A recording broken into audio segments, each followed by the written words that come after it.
pagi hari ini, siang hari ini, topik yang akan kita bahas yaitu topik keluarga. Ada amin Bapak Ibu? Berapa banyak Bapak Ibu yang lahir dari keluarga? Setuju Bapak Ibu ya? Nah Bapak Ibu, kenapa ini jadi penting?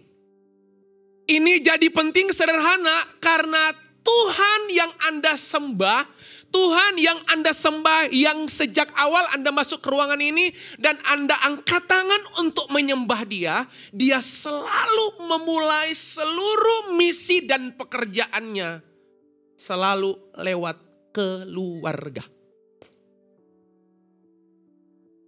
Jadi Anda mengabaikan keluarga, Anda sedang mengabaikan proyeknya Tuhan. Ulang. Pak, kok menit awal penuh ancaman? Bukan ancaman. Ini kebenaran ya. Jadi buat kita yang sering kali, maaf Bapak Ibu, kita mengabaikan sesuatu yang Tuhan justru anggap penting. Bahkan Tuhan pastikan itu penting, lalu kita abaikan. Pantas saja Tuhan pun akan mengabaikan banyak hal dalam hidup Anda. Saya berdoa siang hari ini, ke arah mana perhatianmu harusnya sama dengan ke arah mana Tuhan mengerjakan seluruh maksudnya. Nah sejak pagi Bapak Ibu, ibadah yang pertama saya udah sharing tentang pelajaran dari keluarga Adam dan Hawa. Keluarga ideal aja Bapak Ibu. Makanya gini, gak ada keluarga yang ideal. Halo? Gak ada. Pak Bu, yang sempurna itu seringkali acara nikahnya. Pernikahannya gak ada yang sempurna. Coba, Anda fokus ke acaranya, apa perjalanannya?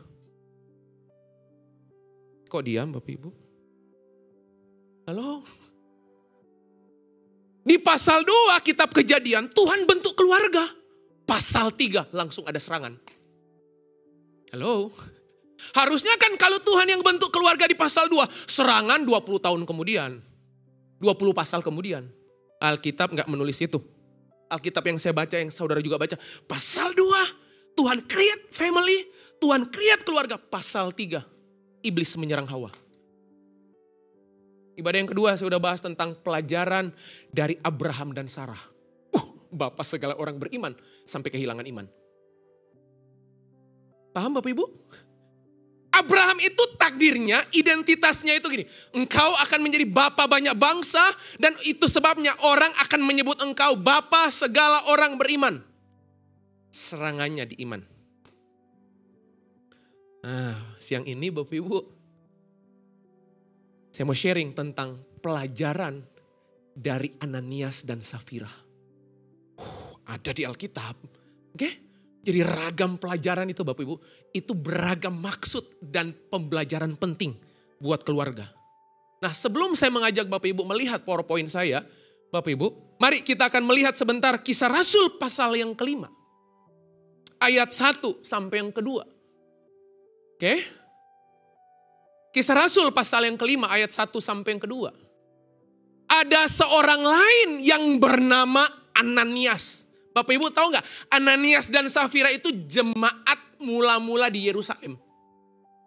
Wah, berarti ini jemaat yang telah mengikuti rekam jejak pencurahan Roh Kudus di Upper Room. Oke? Ini pernikahan keluarga Ananias dan Safira adalah jemaat awal. Jemaat mula-mula, jemaat yang pertama yang langsung mengalami perjalanan kitab Kisah Para Rasul dicatat. Nah yang menarik adalah ia beserta istrinya Safira menjual sebidang tanah. Wah, kira-kira kalau menjual sebidang tanah harapannya apa? CUAN. Itu password orang diberkati. Halo? Kita kan gitu kan Bapak Ibu. Oke? Kita berharap gini, orang itu kalau tanahnya belum laku, sembayang loh. Setuju nggak? Setuju. Wah, tolong. Sebidang tanah. Berapa sebidang tanahnya? 5 hektar. Itu bukan sebidang tanah. Nah sama Bapak Ibu, Ananias dan Safira itu, mereka Alkitab menulis, Alkitab berkata mereka menjual sebidang tanah. Jual tanah nggak masalah. Masalahnya di ayat 2. Halo? Anda tahu nggak? Serangan yang ketiga dalam pernikahan. Kenapa yang ketiga? Karena 1 dan 2 tadi sudah. Serangan yang ketiga dalam keluarga selalu isunya. Tahu ini? Beda sama ini. Duit. Halo? Hari ini saya akan sharing dari kisah ini. Gimana keuangan dalam keluarga. Oke, dalam hidup ini saya mau pastikan dulu. Yang gak butuh duit siapa? Halo? Butuh ya? Lawang persembahan aja pakai duit loh Bapak Ibu. Gak pakai iman loh persembahan itu. Oke, scan QR. Atau gak ada QR gitu langsung. Dengan iman kita mempersembahkan sesuatu gitu. Gak Bapak Ibu. Nah perhatikan ayat kedua. Wah ngeri nih. Ayat kedua langsung dikasih informasi. Dengan setahu istrinya. Dengan apa? Apa? Setahu istrinya ia menahan sebagian dari hasil penjualan itu. Dia gak menahan semuanya. Dia tahan sebagian. Di mata Tuhan. Itu udah problem. Halo? Alkitab gak catat, dia tahan semuanya. Padahal janjinya dia mau ngasih semuanya. Nah Bapak Ibu, ini suami istri. Klop. Dalam pelanggaran. Benar loh Bapak Ibu. Karena istrinya tahu loh. Setuju gak? Itu, dengan setahu istrinya ia menahan sebagian dari hasil penjualan itu dan sebagian lagi. Wow. Masih kasih nggak? Ngasih. Halo Bapak Ibu. Kalau kita kan gini, masih untung saya ngasih. Paham Bapak Ibu? Jadi gini Pak Bu, saya terima, separuh saya tahan, sebagian lagi saya bawa, saya letakkan di depan kaki rasul-rasul. Tapi janjinya nggak kayak gitu. Keluarga suka gitu. Lagi butuh Tuhan, cari Tuhan. Lagi butuh mau, cari Tuhan. Setelah dapat mau, lupa sama Tuhan.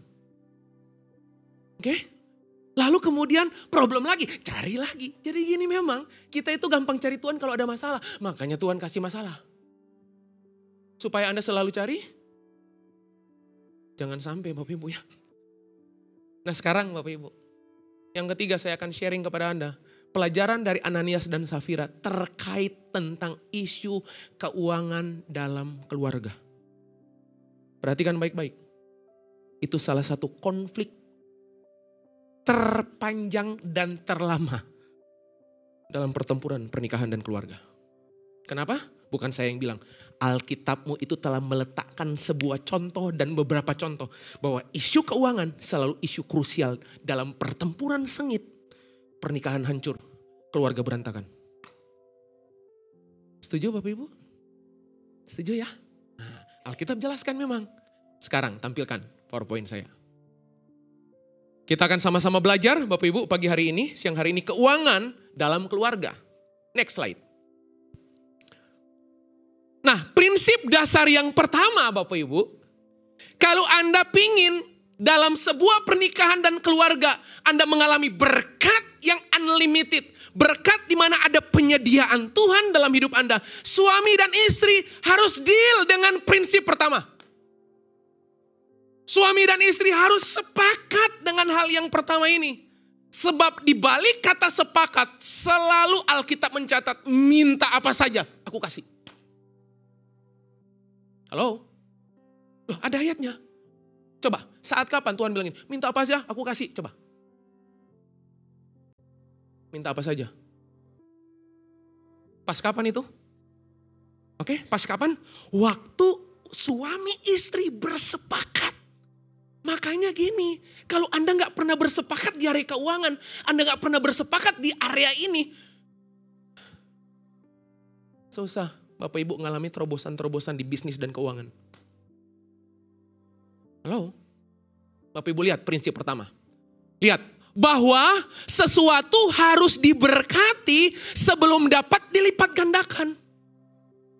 Jadi Bapak Ibu tahu nggak, sesuatu yang ada di saya, di dompet saya ini, itu hanya akan dilipat gandakan waktu saya memutuskan menyerahkan dulu kepada Tuhan. Karena hanya Tuhan yang bisa dilipat gandakan bisnismu. Hanya Tuhan yang bisa lipat gandakan apapun yang Anda investasikan. Pengalamanmu terbatas, hikmatmu terbatas. Tapi waktu Anda bawa sama Tuhan, Alkitab bilang, dengan kata lain, uang itu harus terlebih dahulu diserahkan kepada Tuhan. Ada kisahnya. Bapak Ibu masih lihat, masih ingat? Markus pasal 6 ayat 35 sampai 44. Gak usah baca. Saya tulis berarti ada. Lihat. Cerita tentang Yesus memberi makan 5.000 orang. Bapak Ibu tahu nggak? Itu kondisi, situasi bisa aja dalam pernikahan. Kalau saya bawa dalam pernikahan. Itu bisa saja Anda mempertanyakan penyediaan Tuhan. Tapi begitu Yesus terima yang 5 roti dan 2 ekor ikan itu. Yang secara kalkulasi matematis. Itu nggak mungkin. Masa mungkin?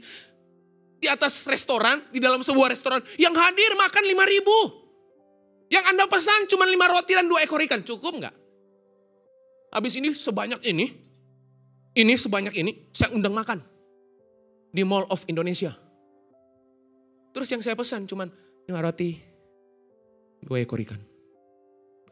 Besar kemungkinan, pertama Anda rebutan. Yang kedua, cuma dapat serpihannya. Nah Bapak Ibu tahu nggak? Itu ya, 5 roti dan 2 ekor ikan itu. Yesus bawa kepada bapaknya. Dan setelah dia bawa, setelah dia serahkan, Alkitab langsung bilang, dilipat gandakan. Makanya lihat, keuangan kita gak bisa dilipat gandakan. Kalau Anda gak pernah serahkan itu sama Tuhan. Amin Bapak Ibu. Ini prinsip pertama. Jadi sebelum dilipat gandakan, saya mesti persembahkan dulu. Saya mesti serahkan dulu sama Tuhan. Bahwa Tuhan, ini duitmu. Gak ada amin Bapak Ibu.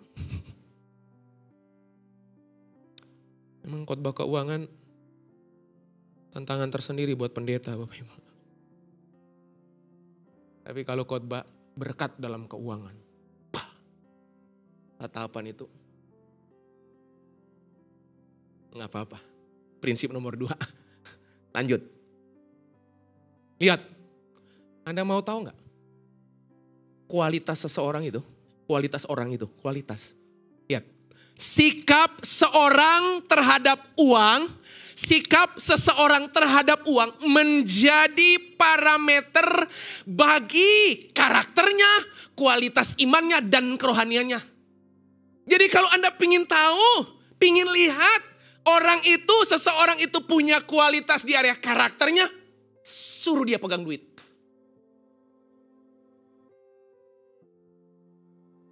Halo Bapak Ibu, Bapak Ibu. Dengar saya khotbah. Halo? Jadi Bapak Ibu mau lihat kualitas orang. Bukan waktu. Ku percaya janjimu ajaib. Terukir dalam kehidupan.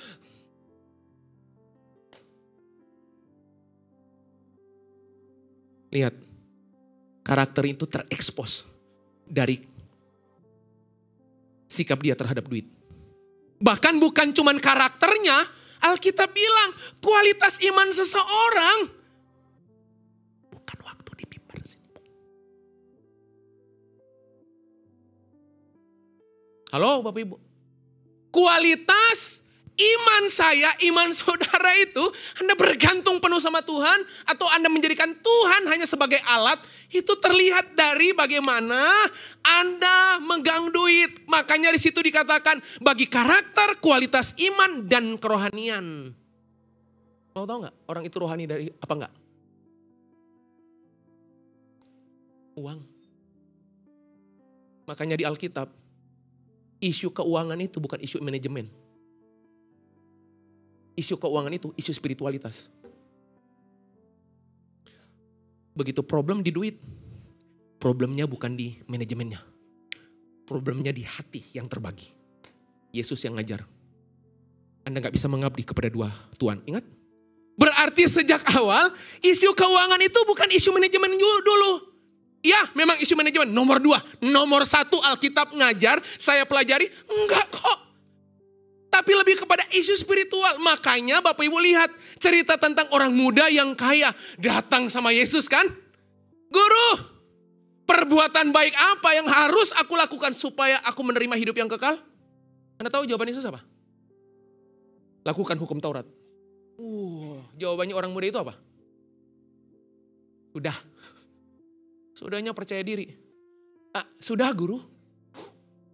Itu kalau saya Petrus, pingsan Bapak Ibu. Hah? Gila. 10 hukum Taurat dia praktek. Anda tahu gak? Kemudian orang muda yang kaya ini tantang Yesus. Bener, dia tantang Yesus. Apalagi yang kurang? Coba Bapak Ibu, coba. Kalau ketemu orang muda kaya lagi. Mantu. Muda kaya kok. Mantu dong. Itu dia datang hampir Yesus. Sudah 10 hukum Taurat, sudah. Apalagi yang kurang? Langsung Yesus ukur kerohaniannya dalam persoalan ikut Yesus dari duit. Dia berkata gini, jual seluruh hartamu, setelah kamu jual, ikut aku. Berhasil gak? Dari situ saya simpulkan, keradikalanmu ikut Yesus itu terekspos dari bagaimana Anda menggunakan uang Anda. Itu ekspresi Anda itu rohani apa rohana. Halo Bapak Ibu? Ada amin Bapak Ibu? Oke. Nah, yang ketiga. Prinsip yang ketiga. Nih, Bapak Ibu boleh baca? Boleh ya? 2, 3. Bukan berapa banyak yang saya butuhkan. Tapi berapa banyak yang ada pada saya. Itu prinsipnya. Jadi bukan berapa banyak yang saya butuh. Bukan. Sebab prinsip firman itu dimulai dari berapa banyak yang dipercayakan sama kamu, sama Anda dan saya. Itu yang Tuhan lihat. Makanya dalam persoalan keuangan di rumah tangga, Bapak Ibu tahu nggak? Kita nggak pernah punya rasa cukup. Kita selalu compare kehidupan kita dengan medsos, Bapak Ibu. Rasanya keren banget. Hari Senin di Jerman. Senin pagi, Senin malam, Rusia. Gak keburu ya Bapak Ibu ya pesawatnya ya. Kita compare Bapak Ibu. Dan Bapak Ibu tahu gak, begitu Anda compare. Dan Anda gak punya rasa cukup. Terselip tuh, natur dagingmu. Langsung berkata gini, aku juga mau. Rasanya hidup itu bahagia kalau modelnya kayak gitu. Anda bukan cuma bahagia. Anda mengundang malapetaka. Makanya lihat, di Alkitab perumpamaan talenta, Tuhan lipat gandakan berkat, itu bukan dari apa yang si A, si B, si C, si hamba A, si hamba B, si hamba C butuhkan. Bukan. Tuhan percayakan karena dia tahu memang ukuranmu segitu. Dan mereka kembangkan. Jadi prinsip dasar yang terakhir, yang ketiga. Bukan berapa banyak yang saya butuhkan, bukan. Tapi berapa banyak yang ada pada saya yang Tuhan percayakan. Itu yang jauh lebih penting. Amin Bapak Ibu. Saya mau tutup. Benar mau tutup Bapak Ibu. Karena waktu tuh. Kenapa waktu cepat banget ya Bapak Ibu ya? 12 menit dari sekarang. Ya. 3, perusak ekonomi keluarga. Oke? Bapak Ibu tahu gak? Pernikahan awalnya baik-baik saja. Keluarga awalnya diberkati. Keluarga awalnya harmonis. Bapak Ibu tahu gak? Begitu Anda punya problem di keuangan. Anda menaruh hati, kerinduan, tuanmu adalah mamon. Langsung ada 3 perusak ekonomi keluarga. Dan iblis tahu cara merusak Anda. Caranya gimana tahu nggak? Lihat yang pertama Bapak Ibu. Klik. Yang pertama Bapak Ibu, ada banyak keluarga, ada banyak pernikahan, ada banyak anak-anak muda di rumah yang tidak mempunyai prioritas keuangan. Gak punya Bapak Ibu. Pokoknya gini, by mood. Lagi pingin, lagi gak pingin, pingin. Pokoknya semuanya pingin. Makanya lihat Filipi 4 ayat 19 menulis. Siapa? Allahku. Bukan asetku. Allahku yang apa? Akan memenuhi segala keperluanmu. Yang Allah mau penuhi itu bukan keinginanmu. Yang Allah penuhi itu bukan hawa nafsumu. Yang Allah akan penuhi itu bukan pinginku ini. Bukan, gak ada ayatnya. Jadi jangan coba-coba doa. Tuhan, aku pingin begini. Aku pingin begitu. Ingin ini, ingin itu. Banyak sekali. Akhirnya intro lagunya apa? Doraemon Bapak Ibu. Makanya banyak pernikahan punya spirit Doraemon. Allahku akan memenuhi segala keperluanmu. Jadi keperluan saya itu yang ada dalam penyediaan. Halo Bapak Ibu. Keinginan saya nggak ada dalam penyediaan Tuhan. Yang Tuhan sediakan, yang Tuhan siapkan, yang Tuhan planningkan, yang Tuhan kerjakan itu kalau itu terkait dengan keperluanku.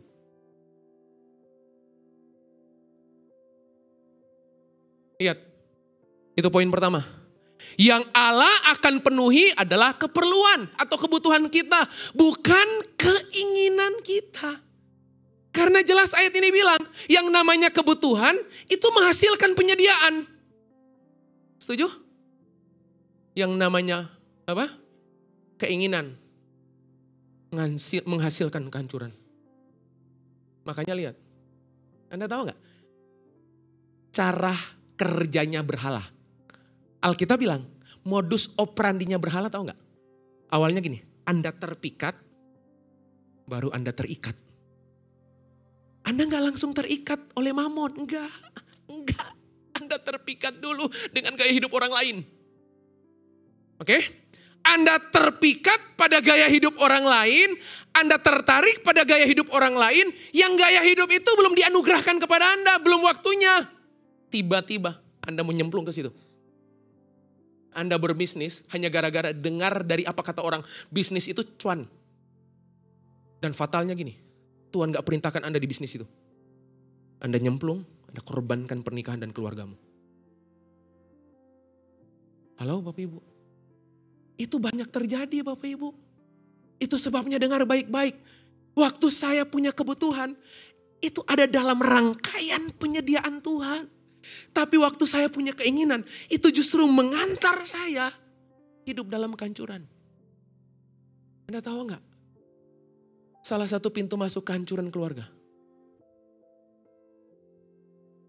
Keinginan lebih besar daripada kebutuhan. Poin pertama. Yang kedua. Nah, ini yang kedua Bapak Ibu. Penghancur ekonomi keluarga Bapak Ibu. Itu yang kedua. Karena kita nggak memiliki kecakapan mengelola. Oke? Kita nggak memiliki kemampuan mengelola. Kitab Amsal 13 ayat 11 menulis. Baca sama-sama. Kitab Amsal 13 ayat 11. 2, 3. Harta yang cepat diperoleh akan. Makanya gini Bapak Ibu, maafkan saya. Kalau ada orang yang tiba-tiba kayanya mendadak, kita perlu pertanyakan itu. Hari ini kekurangan, bulan depan kayanya nggak kira-kira. Halo? Tanda tanya. Tanda tanya 5 kali boleh.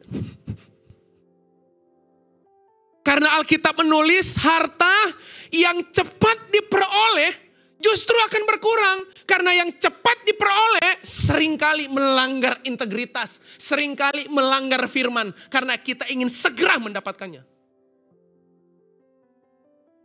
Berapa banyak keluarga, antar keluarga, rusak hubungannya. Bukan karena beda gereja. Halo? Karena apa? Duit. Kenapa Bapak Ibu? Perhatikan baik-baik. Kecakapan, sebelum saya ke situ. Tetapi siapa mengumpulkan apa? Sedikit demi sedikit. Itu maksudnya apa? Ternyata alur berkat itu ada prosesnya. Gak mendadak Bapak Ibu. Kita seringkali tertarik dengan hal-hal yang mendadak. Yang spektakuler Bapak Ibu. Nah sementara Tuhan sedikit demi sedikit. Perlahan demi perlahan. Seiring waktu. Kalau Anda seiring waktu. Kalau berhasil di seiring waktu. Nanti berkatmu sepanjang waktu. Asal seiring waktu. Kecakapan kita mengelola. Membuat kita punya penyediaan untuk diri sendiri dan orang lain. Termasuk di dalamnya Bapak Ibu. Saya titip pesan. Masukkan prioritas memberi sebagai prioritas penting. Maafkan saya Bapak Ibu. Saya ketemu banyak orang Kristen. Dia cuma punya prioritas menabung. Dia gak pernah punya prioritas menabur. Banyak orang Kristen hari ini. Dia menjadikan menabung itu prioritas perencanaan. Salah? Enggak. Tapi saya mau challenge Anda pagi hari ini. Mari, jadikan prioritas menabur. Itu bagian dari kecakapan mengelola. Halo? Bapak Ibu percaya hukum tabur tuai? Bapak Ibu jangan coba-coba datang sama Tuhan minta menuai. Tuhan gak pernah dapati Anda nabur. Halo? Masih ingat kitab Kisah Para Rasul menulis? Adalah lebih berbahagia apa? Adalah lebih berbahagia apa? Pernah ada orang yang punya ayat favorit itu? Pastor, ayat favorit saya itu kitab Kisah Para Rasul. Adalah lebih berbahagia saya memberi daripada menerima. Ada. Lalu perlu Anda tengking kan? Dalam nama Yesus. Sementara ada ayatnya loh Bapak Ibu. Coba. Tuhan gak larang Anda menerima loh. Gak ada ayatnya yang Tuhan larang Anda menerima. Tapi level kebahagiaan yang Alkitab tuliskan adalah lebih berbahagia memberi daripada menerima. Pak Bu, saya tahu. Kalau ini gak pernah dikhotbahkan, Anda jadi Kristen consumer. Untukku, untuk saya, untuk I. Yang terakhir, klik. Nah, Anda tahu gak penghancur keluarga itu apa? Kalau di sisi duit. Yang ketiga, tidak mempunyai rasa cukup. Halo? Bapak Ibu tahu gak ekspresi ngucap syukur itu apa? Kalau Anda punya spirit rasa cukup. Bapak Ibu tanya sama saya, Pastor gimana saya tahu orang itu punya rasa syukur di area duit? Gampang ngelihatnya karena Alkitab kasih tahu. Ekspresi terlihat yang terbaca dari orang yang punya rasa syukur di area duit, di area keuangan, di area finansial adalah gini. Dia punya roh, spirit, rasa cukup. Anda tahu gak? Kalau Anda punya roh rasa cukup, punya spirit rasa cukup, Anda gak akan compare hidup Anda dengan orang lain. Halo? Anda gak akan pernah compare keberhasilanmu dengan keberhasilan orang lain. Karena semuanya ada dalam takaran kasih karunia. Anda tahu gak? Mempraktekkan roh, spirit rasa cukup. Itu Anda sedang mengaktifasi. Tuhanlah penguasa Tuhanlah penyedia. Tuhanlah yang memberkati hidup saya. That's it, selesai Bapak Ibu. Halo? Rasa cukup penting Bapak Ibu. Lihat, 1 Timotius 6 ayat 8 sampai 9, Ibrani 13 ayat yang kelima. Yang saya baca ini, yang saya tulis adalah dari kitab 1 Timotius 6 ayat 8 sampai 9. Bayangkan coba. Asal ada makanan dan pakaian, cukuplah. Kita tambahin banyak. Asal ada makanan, camilan.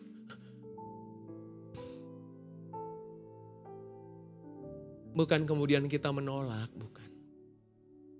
Bapak Ibu percaya Tuhan yang kita sembah, Tuhan yang rindu Anda diberkati? Halo? Tuhan bukan anti kemakmuran loh. Tuhan bukan anti kekayaan loh. Dia Tuhan yang kaya dan dia pingin Anda diberkati.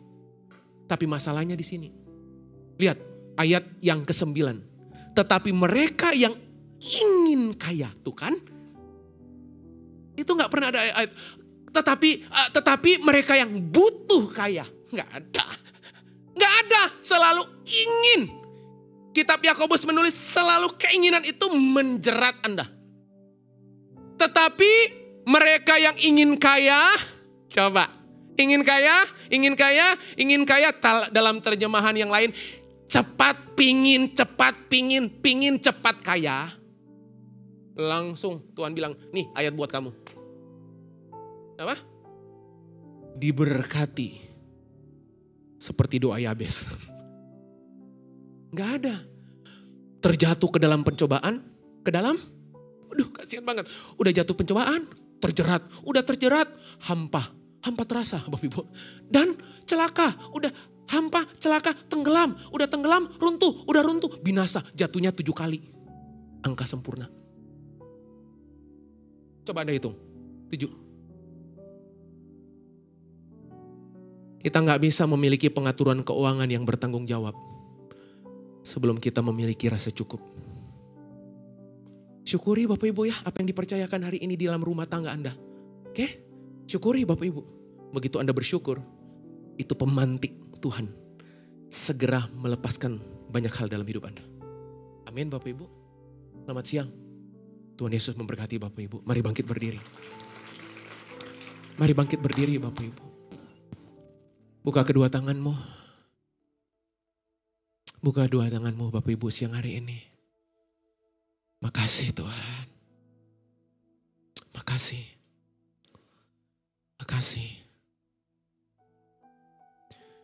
Bapak mau berdoa siang hari ini. Buat kebenaran firman-Mu yang sudah kami dengar siang hari ini.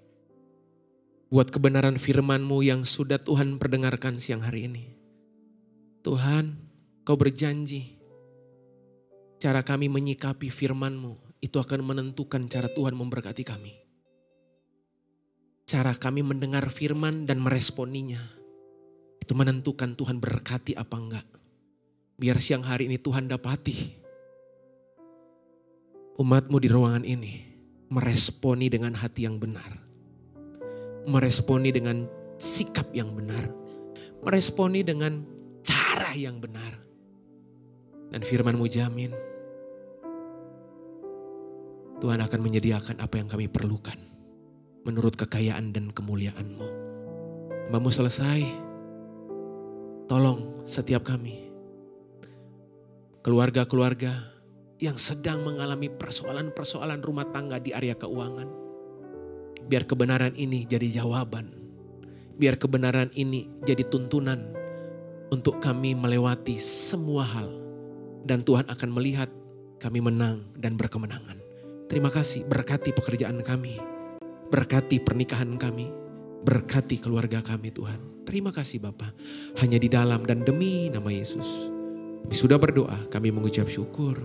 Bersama berkata, amin. Silakan duduk, Tuhan Yesus memberkati Bapak Ibu.